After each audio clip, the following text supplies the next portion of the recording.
돈 아니면 현금이라고 해야 할까요? 현찰? 자금? 어떤 단어를 선택하든 우리는 모두 무슨 말인지 알고 있습니다. 디네로, 빌, 브레드, 벅스, 캐시. 세상을 돌아가게 하는 원동력이죠. 하지만 돈은 어디에서 온 걸까요? 누가 발명했을까요? 그리고 항상 그런 모습이었을까요? 돈의 역사를 살펴보고 어떤 것들이 있는지 알아봅시다. 시작하기 전에 먼저 정립해야 할 것이 있습니다. 돈은 현대사회에서 상품이나 서비스의 가치를 교환할 때 사용하는 화폐입니다. 대부분의 사람들에게 돈은 은행 앱에 적힌 숫자입니다. 물론 항상 그런 것은 아니었어요. 화폐를 만들어 표준 가치를 부여하기 전에는 물물 교환을 하곤 했습니다.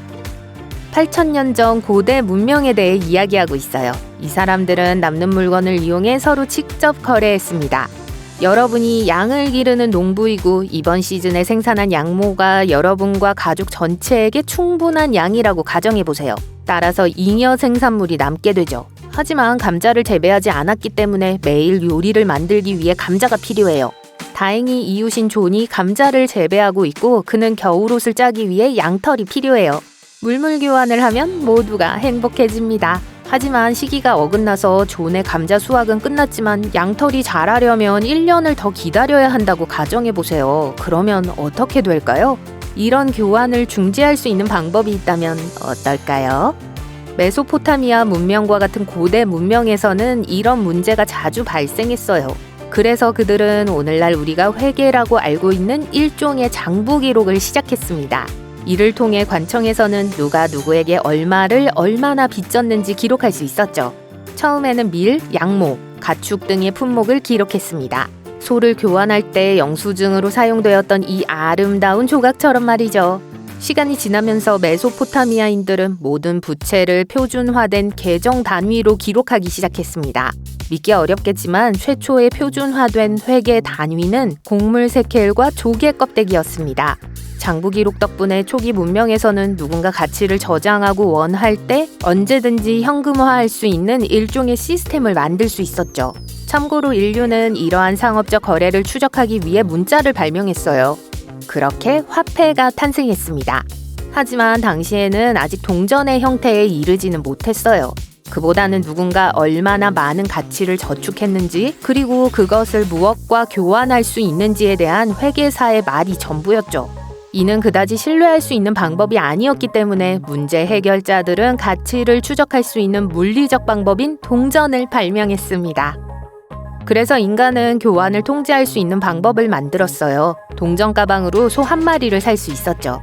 빚진 금액의 가치는 동전 자체의 무게와 관련이 있었습니다.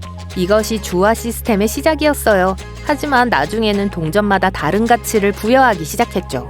그래서 금화는 은화나 구리동전보다 더 가치가 있었습니다. 멋지죠?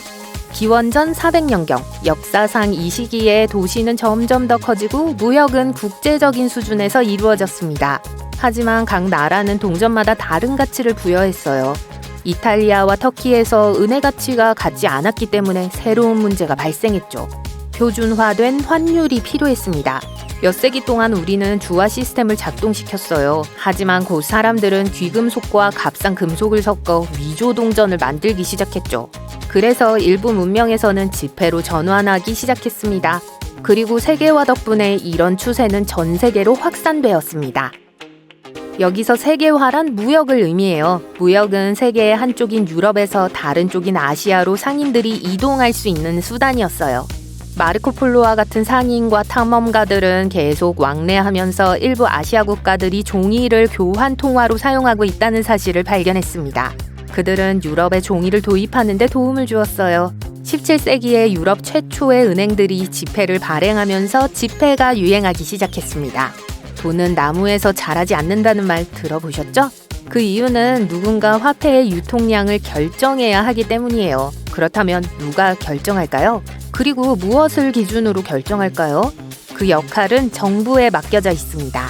정부는 우리 같은 개인이 집에서 편안하게 돈을 인수할 수 없다고 판단했어요. 그래서 이를 대신할 중앙 집중식 시스템이 필요했죠. 미국에서는 페드라고 불리는 연방준비제도가 바로 그것입니다. 1914년에 처음 만들어졌을 당시에는 소위 근본위제를 사용하여 화폐를 얼마나 찍어낼 수 있는지 결정했어요. 근본위제는 오늘날에도 전 세계 많은 국가에서 여전히 사용되고 있습니다. 기준 시스템이죠. 중앙은행이 생기기 전인 초기에는 한 사람이 소유한 소의 수에 따라 재산의 양이 결정되었어요. 시간이 지나면서 이 기준은 금으로 바뀌었죠. 예를 들어 한 국가의 통화량은 보유 금의 양에 따라 결정되었습니다. 그렇다면 연방준비제도는 왜 100달러 지폐를 대량으로 인쇄하여 모든 사람을 부유하고 행복하게 만들지 않을까요?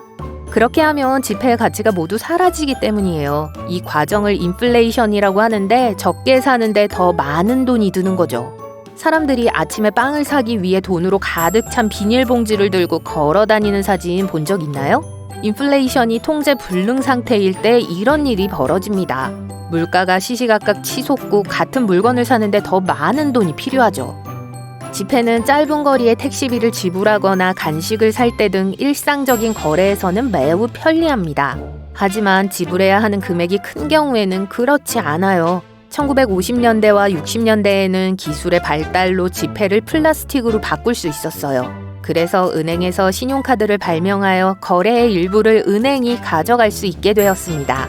오늘날에는 셔츠나 다른 물건을 사고 싶을 때 카드 번호나 휴대폰을 이용해 온라인으로 구매할 수 있어요. 하지만 신용카드가 처음 사용되기 시작했을 때는 그렇지 않았습니다. 물건을 구매하려면 계산원이 은행에 전화를 걸어 누군가의 잔액이 충분한지 수작업으로 확인해야 했어요. 하지만 연간 3억 건이 넘는 거래를 수동으로 확인해야 한다고 상상해보세요. 정말 불가능하겠죠? 다행히도 기술의 발전은 금융 시스템의 성장과 함께 이루어졌습니다. 그래서 IT를 이용해 자금 확인을 대신하기 시작했죠. 오늘날에는 대형 메인프레임 컴퓨터를 사용하여 모든 카드 거래를 관리합니다. 기술이 매우 발전하여 모든 사람의 개인 소비자 행동을 이해하도록 프로그래밍되어 있어요. 따라서 사용자가 구매하지 않은 것으로 의심되는 경우 카드를 차단할 수 있습니다. 멋져요. 고마워 컴퓨터. 전 세계에서 유통되는 모든 돈의 총액은 약 400조 달러로 추정됩니다. 투자와 미래의 화폐라고 부르는 디지털 화폐를 고려하면 이 숫자는 1조 3천억 달러로 늘어납니다. IT가 금융 시스템을 어떻게 혁신했는지에 대해 이야기했어요. 오늘날에는 비트코인과 같은 소위 암호화폐가 있습니다. 모든 암호화폐가 비트코인은 아니라는 점을 기억하세요. 비트코인은 2009년 익명의 컴퓨터 프로그래머 또는 사토시 나카모토라는 프로그래머 그룹이 만든 최초의 암호화폐일 뿐입니다. 이더리움이나 테더와 같은 다른 암호화폐도 있습니다. 하지만 비트코인만 해도 3,700억 달러가 넘는다고 합니다. 그렇다면 암호화폐란 무엇이며 왜 모두가 암호화폐에 대해 이야기할까요? 암호화폐가 특정 사람들에게 인기를 얻은 이유는 암호화폐가 사람 중심의 통화이기 때문입니다. 즉, 기존 은행 시스템에서 벗어나 있다는 뜻이죠. 암호화폐를 관리하는 사람은 암호화폐를 사용하는 사람입니다. 가치는 물리적 금고에 저장되는 것이 아니라 컴퓨터로 운영되는 클라우드에 저장되죠.